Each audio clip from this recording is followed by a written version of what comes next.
When Stanley came to a set of 2 open doors, he entered the door on his left.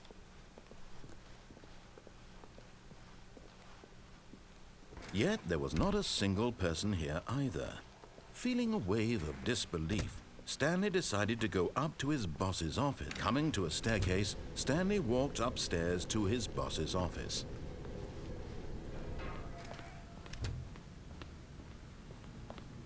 Here's the door, just go.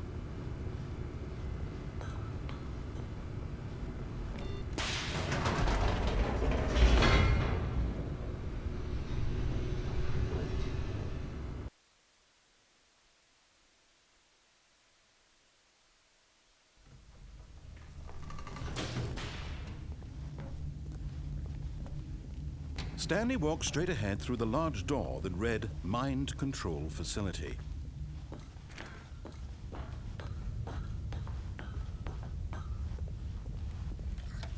The lights rose on an enormous room packed with television screens. What horrible secret did this place hold? Stanley thought to himself. Did he have the strength to find out?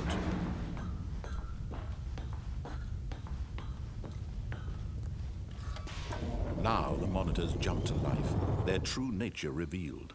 Each bore the number of an employee in the building, Stanley's co-workers. The lives of so many individuals reduced to images on a screen, and Stanley, one of them, eternally monitored in this place where freedom meant nothing. This mind control facility, it was too horrible to believe. It couldn't be true. Had Stanley really been under someone's control all this time? Was this the only reason he was happy with his boring job? That his emotions had been manipulated to accept it blindly? No, he refused to believe it. He couldn't accept it. His own life in someone else's control? Never! It was unthinkable, wasn't it? Was it even possible? Had he truly spent his entire life utterly blind to the world? But here was the proof, the heart of the operation. Controls labeled with emotions, happy or sad or content, walking, eating, working, all of it monitored and commanded from this very place. And as the cold reality of his past began to sink in, Stanley decided that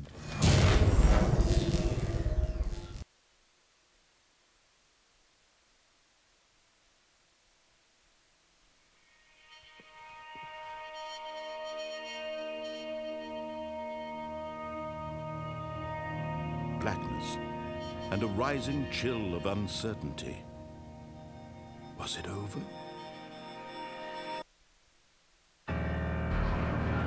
Yes. He had won.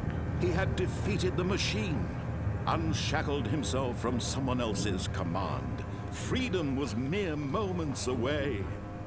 And yet, even as the immense door slowly opened, Stanley reflected on how many puzzles still lay unsolved.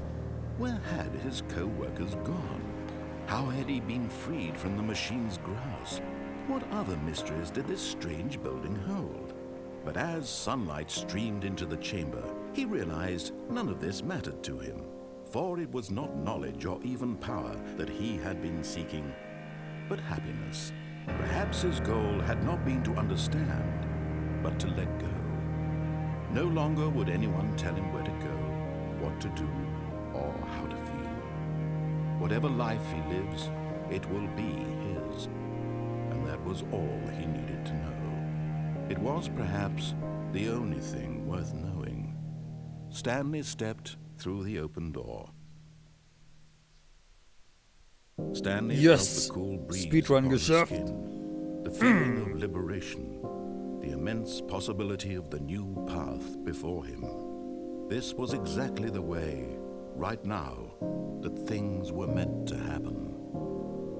And Stanley was happy.